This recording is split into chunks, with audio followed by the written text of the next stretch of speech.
So I came over here to Gabriel's supermarket in Rotterdam, and the butcher guy just happened to be on the floor. And I said, "Guy, what do I do if I want to do thick cut pork chops and stuff them?" And look what I'm stuffing them with, folks. I've got a little bit of Parma prosciutto. I got some Bella fresh mozzarella. We've got some sun-dried tomatoes. How do you guys sell these for $1.50 a pack? That's excellent, man. We got some fresh basil, and they're going, and guys got us hooked up with two. Look, turn the side again. Look at that. Look at the thickness on those things, man.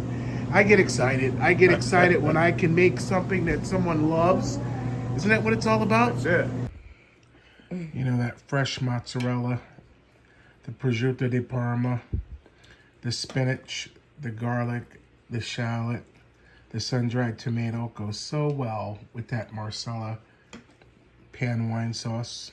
All right, it's great to have some thick-cut Delmonico bone-in pork chops from Gabriel's supermarket. What do you do with these huge butt pork chops? Look, 555, triple grace. I'm going to tell you what you can do. You want to brine these. You want to marinate them. And you can see here what we have is Guy already cut the pockets in the pork chops so that I can stuff them. So that all you have to do is take a 2-gallon food safe bag and push your pork chops into there and separate them. So we don't need the Bella Giocio right now. We'll put that over there. The fresh mozzarella. We really don't need the basil right now. I'm going to put that over there. But I'm going to show you how to make a nice brine. So we got garlic powder, onion powder, a little bit of cumin, smoked paprika, and 1 cup of low sodium chicken broth. Now, an herb will really give these pork chops a wonderful flavor. And I want to show you this herbs de Provence that I buy. And I keep in a mason jar. And what's in there is dried thyme leaves, basil, marjoram, savory, rosemary, oregano, fennel, lavender, and sage. So you'll see a lot of Italian recipes that call for using sage and oregano and pork chops. Well, let's get about a tablespoon of that dry herb in there. Malden smoked sea salt. That will also give this some smokiness. I'm not using that much. Look here.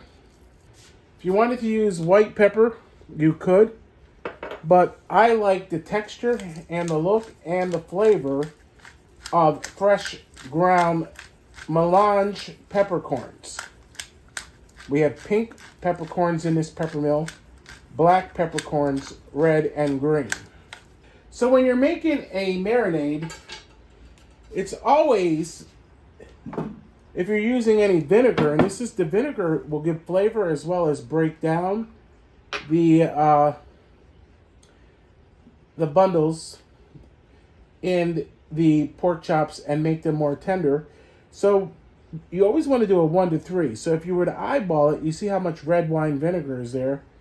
We're going to add 3 times that amount of olive oil. I like to save my EVU, my extra virgin olive oil, for making pasta, pizza, breads.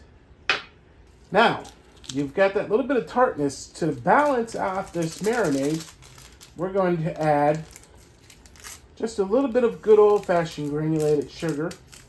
And at this point now, I stir my marinade together here, and I let it sit for a few minutes while I get these sun-dried tomatoes into this little dish so that I can, before I use all this marinade, I can actually rehydrate them with a little bit of this beautiful marinade that we just made.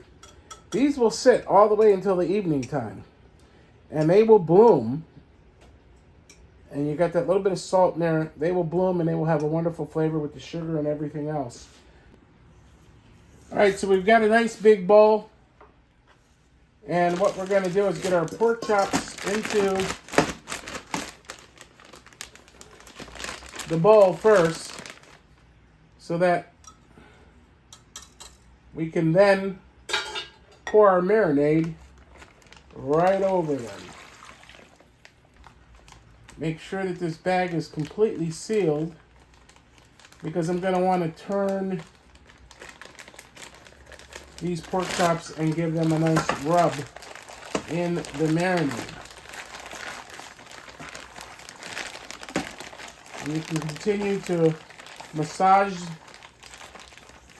these thick cut pork chops that have the slit in them already until you're satisfied. And then what I would recommend is every hour or so, you want to come back after you stick this in the refrigerator and give that a nice turn. But you can see we have some beautiful marinated, thick cut, Gabriel supermarket, cut by hand by the butcher guy, marinated pork chops. So all this stuff can go away. Also going to have a chiffonade of prosciutto di Parma to put inside with our stuffing of our fresh mozzarella, basil, shallot, garlic, and sun-dried tomato.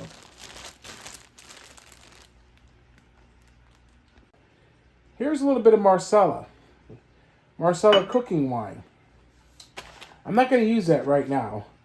What I'm going to do later is, when these pork chops, after they cook and they rest, I'm going to take the marinade and I'm going to boil it to purify it and to remove any harmful bacteria.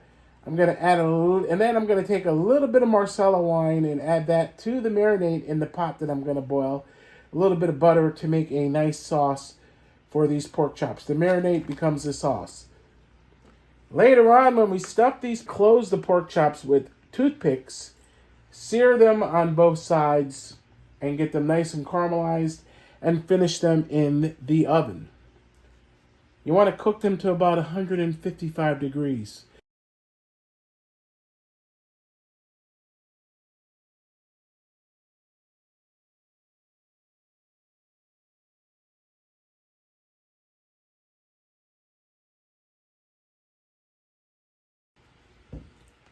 Oh, I don't know if I can finish this other half. I'll have some of these black dry cured olives, so. Well, this is cool enough now to handle. This is our garlic and our shallot. We'll get that combined into our pork chop stuffing. Get over to the Palazzo Ristorante. Okay, it's time to get these sun-dried tomatoes that are nice and bloomed. And we're gonna slice these up and get them into our stuffing. We're gonna use our glove to stuff the pork chops. So, we got our pot here. These have been marinated for several hours. We got a red cutting board because we're going to be using raw meat. Take our pork chops out.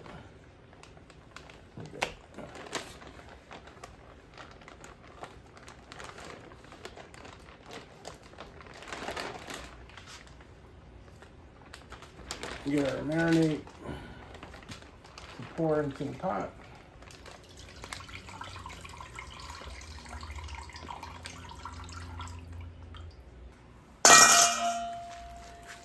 Stuffing nice and combined.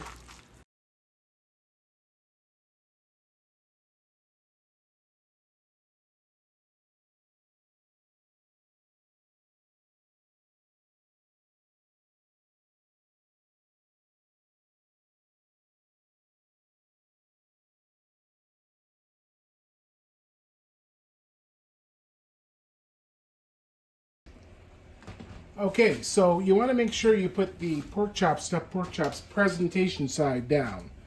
So what I'm going to do is I'm going to grab a tong while our marinade is going to come to a boil. Over here on the side, I'm going to sprinkle a little bit of Maldon sea salt on each side of the chop. We want to get them presentation side down. Put a little bit more on here. You want to make sure that you can get them to sit flat as possible. Season the other side with some Maldons. We already have enough pepper on the inside, but if you wanted to, you could add some more cracked pepper. Just want to brown them on each side. As your marinade boils away, but I think we have more than enough fat in these pork chops. And what you can do is if they move easy like that, just pick them up and you can see you got nice grill marks.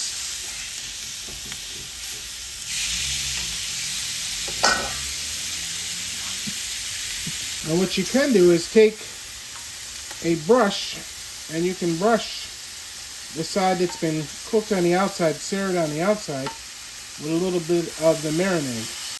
I highly recommend using 2 pot holders. Just make sure you take the toothpicks out before you serve your stuffed pork chops. And tasteandshopusa.com. Thick cut bone-in pork chop stuffed with prosciutto di Parma, fresh mozzarella, fresh basil, shallot, garlic, and sun-dried tomato. And of course, you'll lay them underside to eat. This is just for presentation purposes.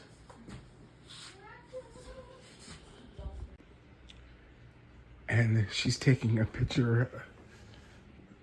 So see, the marinade worked really well in making a pan sauce with it.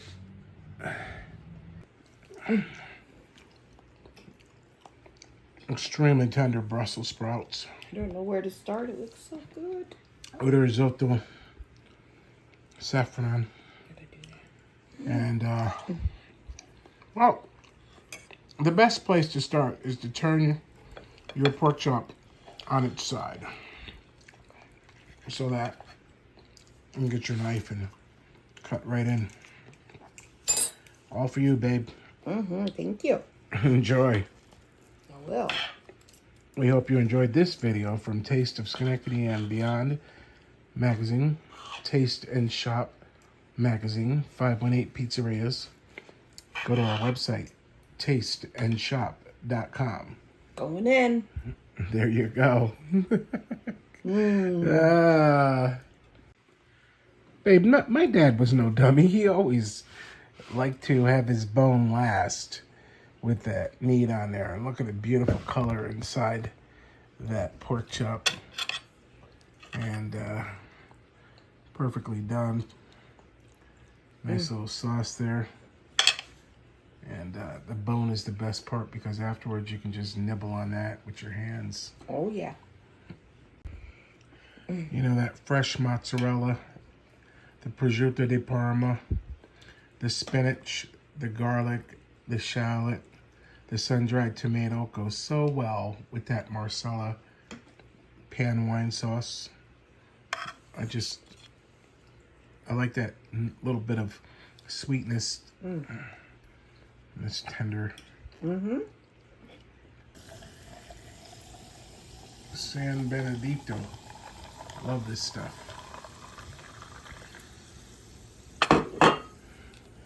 Getting full, babe. Oh, yeah. Cute waiters. What'd you say about this home restaurant here? I said I love this restaurant here because we have the handsome cook and the really cute waiter. Oh, I must be me. Wow, one and the same. Look at that. Look how the stuffing stays just so perfect when you slice it. So, folks, when you make this recipe at home, just take your time. I will tell you that after 30 minutes, I checked the temperature and the chops were only around 112. So I went another 15 minutes. Altogether, these 2-inch thick chops cooked for about 50 minutes in the oven. And then I let them rest on that rack over there. So we don't mind sharing these recipes. We want you to be able to enjoy going to Gabriel supermarkets and other mom and pop shops, coming home and making recipes that you can enjoy together and celebrate together as life partners, lovers, friends, and it's all about enjoying good food and good company.